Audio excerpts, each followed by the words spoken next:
Eu sou o Vilto Reis, professor de escrita criativa. Se você quiser conhecer os meus cursos, o link está aqui na tela e também está na legenda desse vídeo.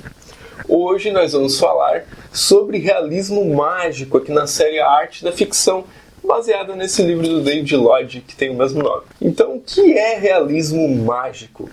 Realismo mágico geralmente é associado ao escritor Gabriel Garcia Marques, por ter se tornado um gênero assim, muito importante aqui na América Latina em geral, na década ali de 60 até a década de 80, mais ou menos nesse período.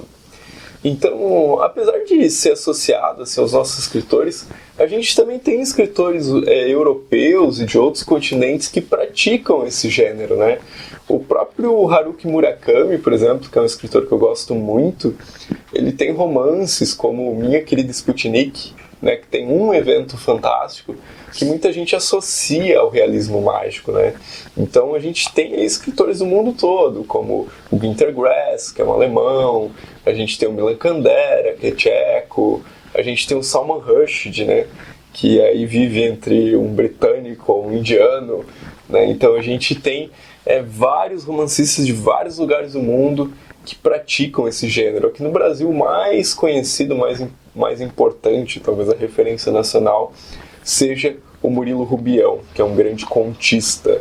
Mas basicamente o realismo mágico o que é? É a inserção de um evento fantástico numa narrativa que é extremamente cotidiana. Então, e essa inserção, ela não, como é que eu vou dizer? Ela não causa estranhamento nos personagens. Os personagens tratam essa coisa fantástica com casualidade, enquanto esse estranhamento fica por parte do leitor, fica para o leitor. E eu acho engraçado que o David Lloyd até faz um comentário que ele é inglês, e talvez pelos últimos anos da Inglaterra não terem sido tão traumáticos, esse realismo mágico demorou a chegar à Inglaterra. E os ingleses que têm uma literatura muito forte na fantasia, mas que demoraram a aderir a esse gênero. E ele acabou sendo mais aderido por mulheres. E ele cita até 3 escritoras que eu não conhecia, vou inclusive dar uma olhada a partir disso, e que os nomes delas são os seguintes. Vai estar depois também na legenda do vídeo. A Faye Weldon, a Angela Carter e a Janet Winterson. Então, 3 escritoras e ele fala que elas atuam muito na questão de gênero, Eles discutem muito essa questão de gêneros dentro das histórias dela e para isso usam o realismo mágico aí como uma forma de, não sei se demonstrar, chamar atenção ou de também conseguir lidar com esse absurdo que são os preconceitos. Um dos exemplos de evento de realismo mágico muito frequentes é o que acontece, por exemplo, em 100 Anos de Solidão, que uma personagem está estendendo a roupa e de repente ela ascende aos céus. É absurdo, mas está ali e naquele contexto da história faz sentido.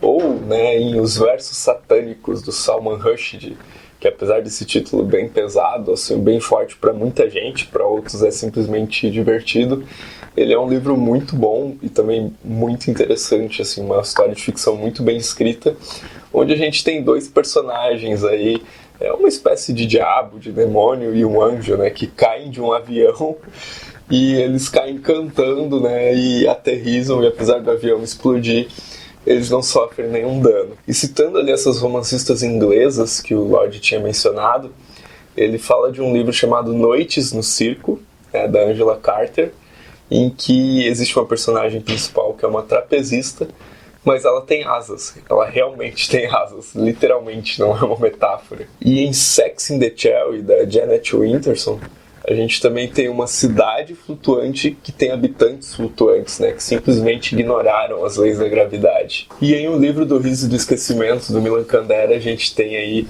personagens que estão cantando e de repente ascendem ao céu também, cantando e dançando. Então é um tema muito recorrente, Não se preocupe em anotar os nomes dos livros que eu citei, porque também vai estar aqui na legenda aqui embaixo do vídeo. Então se você quiser conferir depois, é só dar uma olhadinha ali. Então é um tema muito recorrente aí dessa ficção, aí, desse gênero, do romance mágico. E para entender melhor essa relação, o David Lloyd cita o Milan Kundera também na questão da sua vida pessoal. que em 1948, né, ele foi um dos jovens lá que viviam na Tchecoslováquia e acharam que o golpe do Partido Comunista ia ser uma coisa, né, ótima, excelente, e depois ele acabou falando o que não devia, né, o que não devia ser dito, segundo ele mesmo, e acabou sendo expulso, né, do Partido Comunista. Então, e isso acabou influenciando seus primeiros livros, né, que são A Brincadeira e o Livro do Riso e do Esquecimento, que é a forma como ele encontrou para lidar, né, com os absurdos, não do socialismo, mas do totalitarismo, que são coisas que às vezes são confundidas, né? É importante diferenciar aqui. Então, já concluindo, né, o realismo mágico é essa narrativa que tem acontecimentos que são absurdos, mas que conseguem, né, fazer com que o leitor tenha uma suspensão de descrença e mesmo assim, né, fique comovido com uma forma que aquela descrição acontece. E muita gente vai dizer, tá, mas isso aí não é fantasia, não é a mesma coisa que fantasia. Eu acho que existe uma pequena diferenciação, que não está no livro, mas é mais ou menos como eu entendo essa questão, que é a seguinte.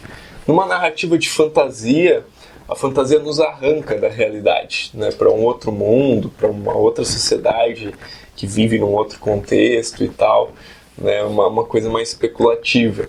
E o realismo mágico, ele traz a fantasia para o cotidiano e meio que não dá muita bola para ela, trata com uma certa casualidade. Então, se você pensar dessa forma e ler os livros de referência, você vai ver que são coisas bem diferentes. Não existe nem melhor nem pior, né? Existe o que se prestar a contar uma história. Então, e claro, né, você pode gostar como leitor de ler mais um ou ler mais outro, mas eu queria fazer essa diferenciação aqui. Então é isso, espero que você tenha gostado. Se você conhece outros romances aí de realismo mágico, né, coloque aí também nos comentários para o pessoal ficar conhecendo. Me ajude aí com essas diferenciações. Se teve algum livro de realismo mágico que você gostou muito e quiser contar a sua experiência, também coloque nos comentários, que você vai estar agregando aí nessa discussão da nossa série Arte da Ficção. E se você gostou desse vídeo, né, curte esse vídeo, compartilha com mais alguém, indica essa série para mais alguém e continua acompanhando, né? Inscreva-se no canal para não perder nenhum vídeo e poder estar sempre ligado, sempre que sair um novo vídeo, né? Me siga também nas redes sociais que estão aparecendo aí na tela. E é isso. Até o nosso próximo vídeo. Valeu!